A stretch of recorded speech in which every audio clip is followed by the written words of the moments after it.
నమస్తే, welcome to prime 9 news. నేను సాయి. ఇక డీటెయిల్స్కి వెళ్తే కనుక ఏపీలో ఇంధన కొరత నానాటికి తీవ్రమవుతోంది. ఇక కొన్ని బంకుల వద్ద నో స్టాక్ బోర్డులు దర్శనం ఇవ్వడంతో వాహనదారులు భారీ సంఖ్యలో పెట్రోల్ బంకుల వద్ద బారులు తీరుతున్నారు. విజయవాడ, మార్కాపురం, పల్నాడు, గుంటూరు జిల్లాల్లో బంకుల వద్ద వాహనాలు బారులు తీరాయి.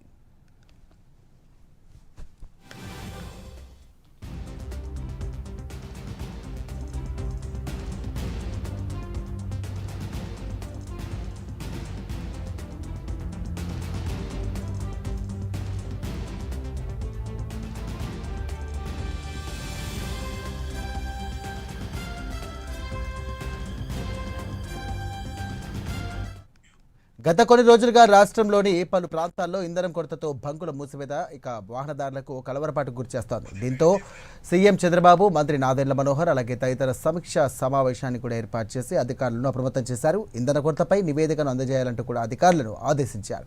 మరోవైపు పెట్రోల్ కష్టాలకి వ్యతిరేకంగా వైసీపీ నిరసనలకు పిలుపునిచ్చింది. రాష్ట్ర వ్యాప్తంగా ఇవాళ ఆందోళన చేపట్టనుంది.